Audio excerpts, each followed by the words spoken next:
It'll come up in just a moment. So what we were discussing last week on Friday is how you democratize, so to speak, tenants' rights in a building or in a neighborhood when there's shared space. Yeah. So and what is the hello, welcome to our synagogue. We welcome Jews from all stripes. Okay. The last time you wore a keeper like that, 40 years ago? Okay, so the question is, and Marv sent out on our WhatsApp group. By the way, if you're not part of the WhatsApp group, just let me know. We'll be happy to add you. To get we send out every couple of weeks we send out another section of this text, so you can have it on your phone, and just to let you know updates as far as when we're meeting, if we're not meeting a particular time. So we're only meeting Monday, Tuesday, Wednesday this week, and Thursday I'm off to Israel. Marv sent us some condo owners or apartment owners rights, and it goes according to square footage in Ontario. Yeah. If they have what? 15? Okay. Okay, that seems somewhat arbitrary, 15. All right. All right. So anyway, yeah. Okay, so Hadavar Harishon. That's right. So he says the first thing that's really necessary to avoid conflict, and to administer the matters that need to be administered in a building, and the neighbors, in a proper manner, is hulikvoa asifa shel kol hadayarim, ulekabel al atzmam tiknun shal piv yitnahagu b'chol baya halula lihitarer b'neihem, is to establish a meeting of all of the neighbors at the very outset of the confederation of this homeowners association, and to accept upon themselves a protocol that they will abide by whenever there's a problem that is likely to arise among them. And once they accept a specific protocol, so all of the tenants should sign on it, almost like a constitution.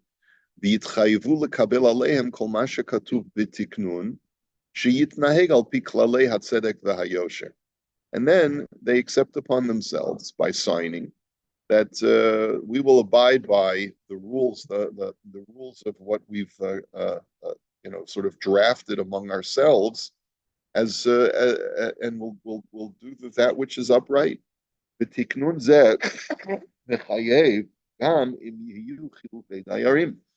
So this kind of constitution for the building will obligate all future tenants.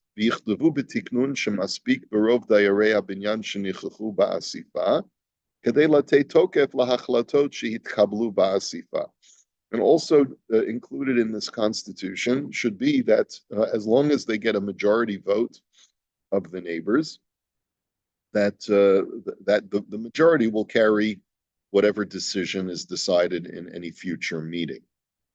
Now, the footnote, the annotator writes, he says, "Hatzorach b'tiknun kanu mishum shal yidei kach yimneu bayot she'alulot lihivatzer lulei hatiknun." He says the reason why such a constitution is necessary is that it'll prevent future problems from arising. The dugma, he says, for example, b'li hatiknun tzarich shekol hadayarim yaskimu ledavar echad. Without that kind of constitution, it would be necessary to get 100% consent from all the neighbors in order to make any changes.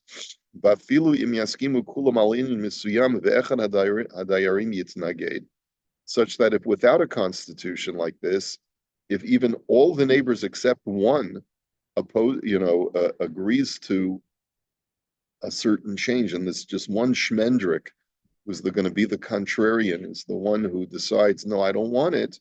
You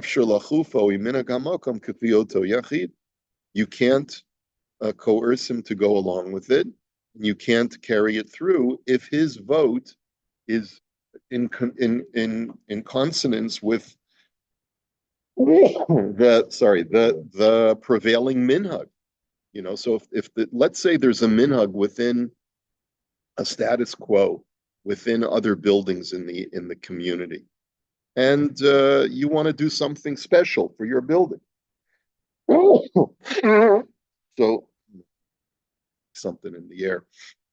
He says, Rabbeinu Shlita Le'el, and like we learned before, V'chein ma shekotven b'tiknun shemaspik berov dayarim sheyeh nochachim ba'asifa. And therefore, by putting into place that all you need is a simple majority who are present at the homeowners association meeting, he says, you need to put that in, because if you don't have that in, the Shulchan Aruch states, the Imbiru Asara Anashim Sheyadunu al Eza Inyan Vizchimo Lechasachara. He says that because if you had appointed, let's say, a city council, the Shulchan Aruch says, of 10 men who have to decide on matters of the city, and they will always follow the majority vote, ve'echad mehem lo nimtza, and one of them is not present, afilu hiskimu hatisha kulam ladas echas eno kluma insham. The Shulchan Aruch says that if 10 people are appointed as the city councilors, and one of them is missing, and you don't have a constitution, then you don't have a quorum unless all 10 are present. And therefore, but by writing in the constitution of your homeowners association that you go according to the majority of voters who are present, not according to the majority of residents in the building, but whoever's present at the meeting and votes, you'll follow that majority. So then by drafting that in the Constitution, you bypass this standard rule of the Shulchan Aruch, that if everyone has a voice, then you don't really have a duly constituted quorum, according to the Shulchan Aruch, unless everyone is present to vote. So you want to avoid that problem as well. Okay. So let's go on in the text. He says, Aval samchuyot havad heim lahachlit rak b'dvarim shehabayit o hachatzer tzarich lahem tzorach. He says, however, the homeowners association, the apartment owners association, should only make decisions that are necessary for the maintenance of the building or of the courtyard, of the grounds. Okay? Or things are areas of governance of the building that are normal for that community to do. But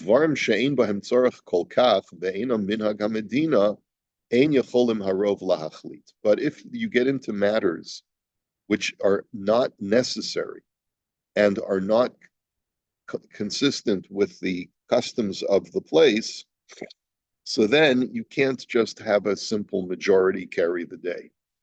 Elarak bidvarim basisiyim, except if there are matters that are absolutely vital for the maintenance of the building, kagon lizafete tagag, ta'ora b'cheder hamadregot. So he says the examples that we gave before are the tarring of the roof, the lighting fixtures in the stairwell, nikayon haknisa, the maintenance, the regular janitorial services to clean the building, solar lahasaka merkazit, if their solar panels are in need of update, ma'alit, the elevator is in need of maintenance, Ginun, if the garden outside is in need of maintenance. Tikunei habiyub uchedoma, fixing the pipes, the building, etc. Right? Aval, but im yirtzu la'asot ta'ora miyuchedet. But let's say the homeowners association, like a group of guys get together. I can just hear this happening in the conservatory, right? So a group of the condo owners who are now running the condo owners association are our whole chevra, right, from the Bayit, who are running the conservatory. If let's say they decide they would like to install lighting, new lighting fixtures in the hallways of the building, omidei pam lahachlif prachim begina, or they want to change the flowers that are in the garden right outside the building. In a way which is unconventional for this, let's say, the city's standards. Let's say they want to plant cactus outside the building. I don't know, for whatever reason. Yeah, or palm trees. Not really a great idea, right? But let's say tzarich haskamat kol hadayarim. To do something unusual like that, you would have to get the haskama of all of the tenants. He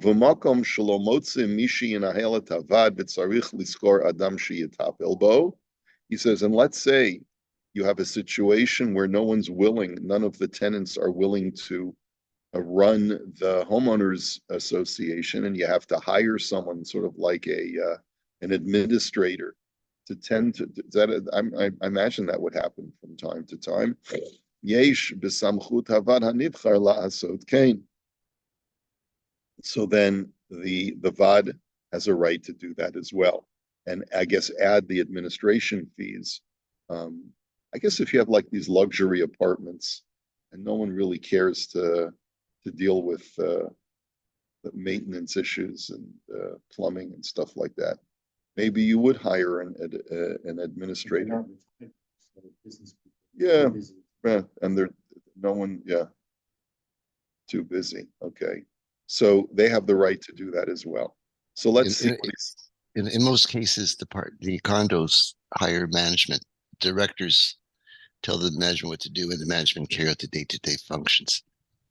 Right. Well, yeah. I mean, so and most buildings have managers. That's right, a facility manager. But let's say no one wants to even be part of the homeowners association. So I guess that would also be, yeah, I get, but you're right. A facility manager would be the guy in charge that they hire, and that's part of the cost. Now, the source of this, which is quite interesting, that basically anytime there's a significant departure from the norm, then a simple majority is not enough to carry the day, and it's certainly not enough just to, let's say I could imagine they call for a meeting and they say that, well, we've called for a meeting, but we do it at such and such a time in a season where most of the snowbirds are away. So they figure that they're going to be able to railroad something through because they do it, let's say in January, they put it to a vote. And so many of the condo owners can't come to the meeting. So I could certainly appreciate the argument that you can't do it then, right? Because you have so many, let's say half the people are away from the building. So, but the annotator says, "Kain mavur b'shulchan aruch v'zel shana."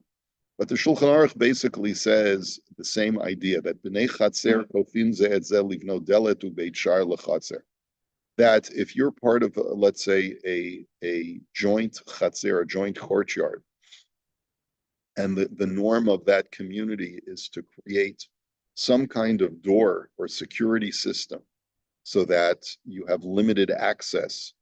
Let's say, you live in southern Florida and you have gated communities.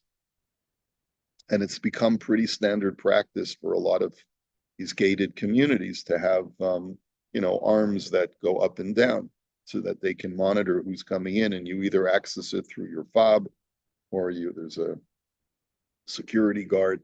So the Shulchan Aruch says that all of the neighbors can coerce all of the other neighbors to participate in the cost of doing that.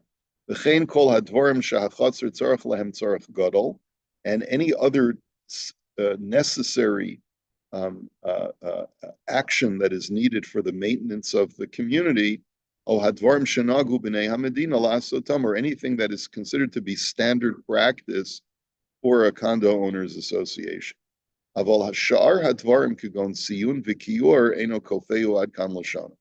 But if when it comes to other matters like painting and decoration, those are things that you cannot coerce a homeowner if it's not considered to be standard practice, and it's above and beyond what standard practice is. ומבואר מזה, דווקא עניינים שיש בהם צורך גדול כמו זיפות הגג, סולר להסקה וניקיון הכניסה, דייר יבין כופן זה את זה. So what you see is only things that are necessary, like tarring the roof and maintenance of the solar panels and maintenance of the building for cleanliness, are things that we can coerce each other to do. Or an elevator that is considered standard practice. But things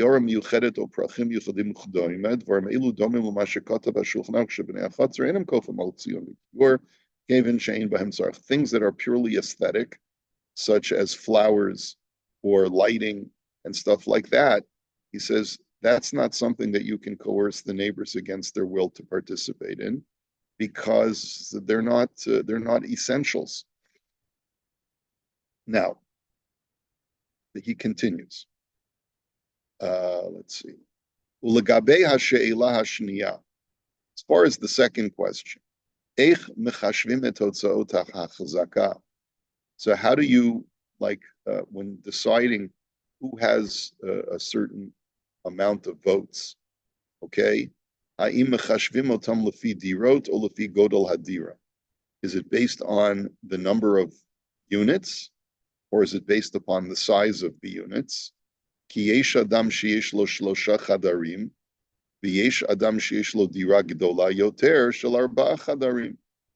one person may have a 3-room apartment and another person may have a much larger place, the penthouse apartment with 4 rooms.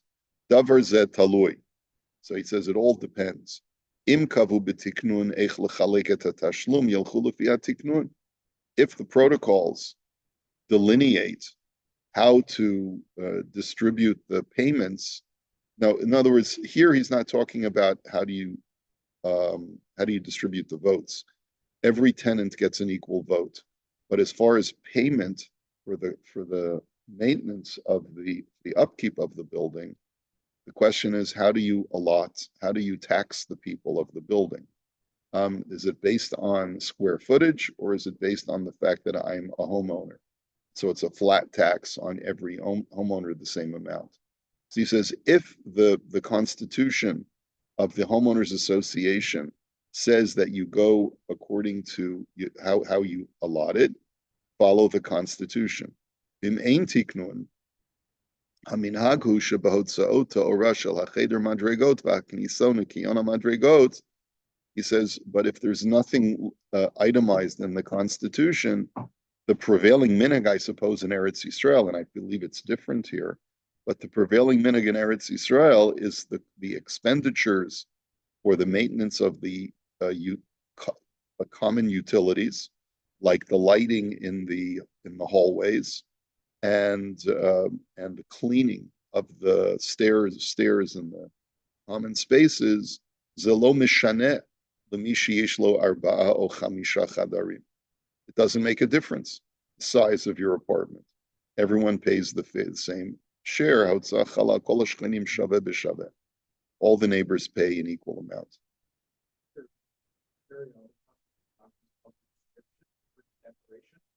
And all the percentage shares are in there. So that's the Constitution. If you want to change that, you actually need 90% vote to change percentage payments. Interesting. 90%. And if you want to spend more than what's usual for fixing up stuff or whatever, 10% over budget requires 66% vote, not 50%, which is what everything else is. Wow. Okay, so it goes over budget. 10% expenditure over 10% of your annual budget requires 66%. Well, yeah, and it's usually here in condo, you have the declaration, bylaws, and rules. All that stuff is usually in the bylaws. But can it contradict that? Can the bylaw contradict? Can contradict the act, Yeah. can contradict the bylaws or the declaration. So they all have to be consistent with the level, which is the condo act.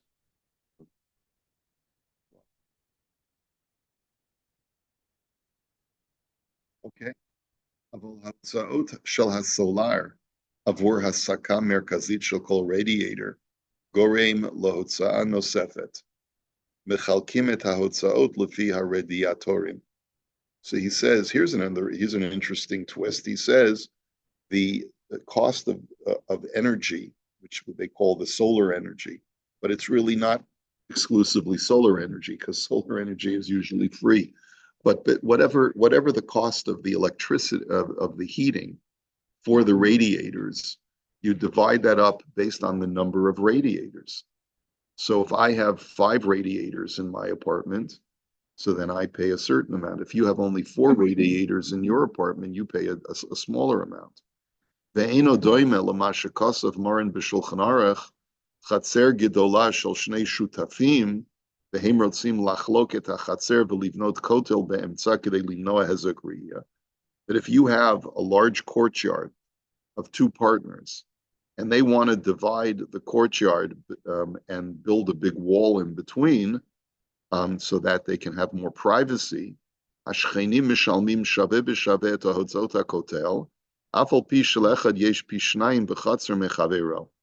neighbors have to share equally in the cost of the wall, even if one homeowner owns 2/3 of the courtyard and the other homeowner only owns 1/3 of the courtyard. The Davka Sham, so that's based on the Gemara in Baba Basra. He says, so why is it that they have to split the cost evenly for the building of the wall if the utility of that wall is more beneficial to the guy who has a larger piece of property? So he says, the dafka sham kevin sheshneim tzrichim l'salek ha'hezek riyah kol echad mechavero. He says, because the function of the wall is to offer privacy to both parties, and to remove what's called hezek re'iyah, which is the opposite of privacy, that I have exposure, right? And that's considered to be a type of damage. We both equally need the wall in order to have our privacy. Bein zeh sheyesh lo chelek echad, bein zeh sheyesh lo shnei chalakim. And it makes no difference the size of the property. Al kain mishalmim shava b'shava. This is the only way to get that privacy is through the construction of the wall, and therefore we both have the same need, regardless of the size of our property, and therefore we split the cost evenly. But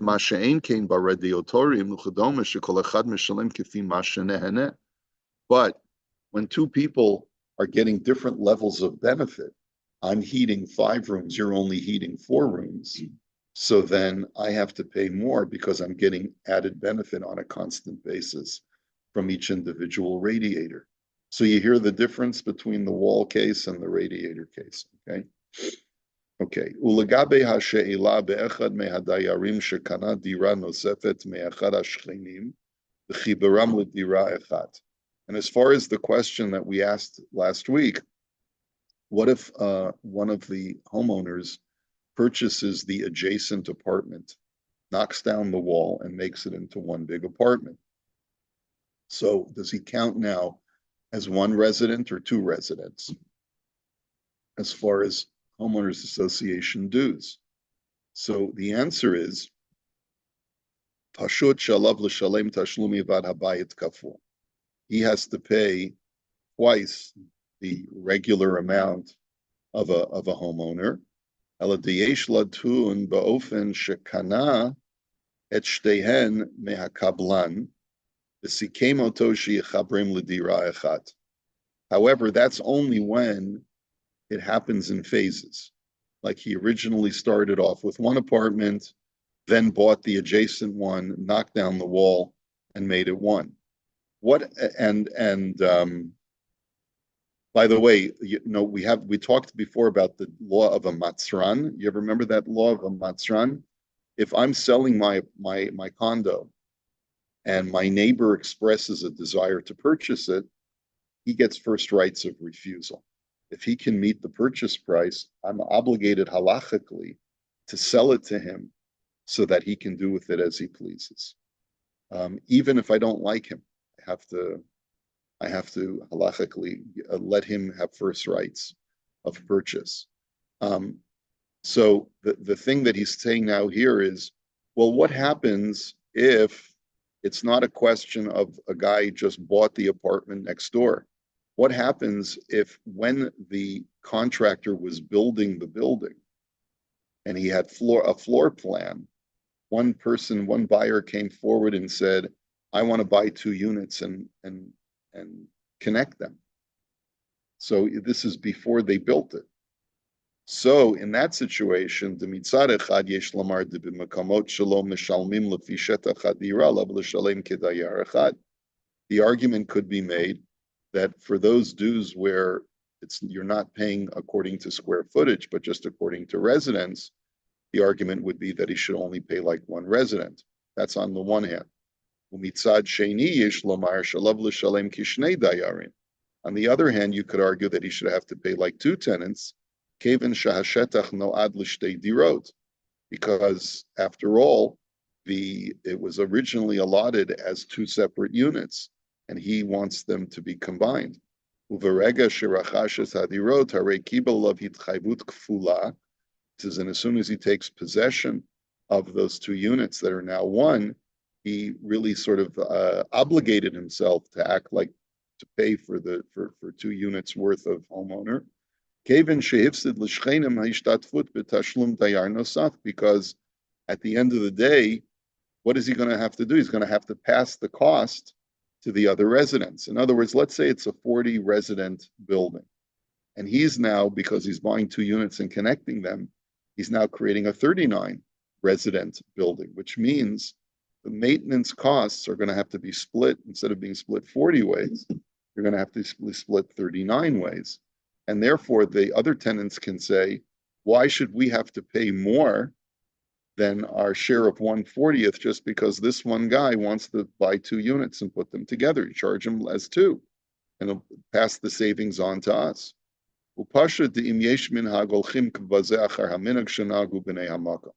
And therefore, it's not clear what the halacha should be in that kind of situation.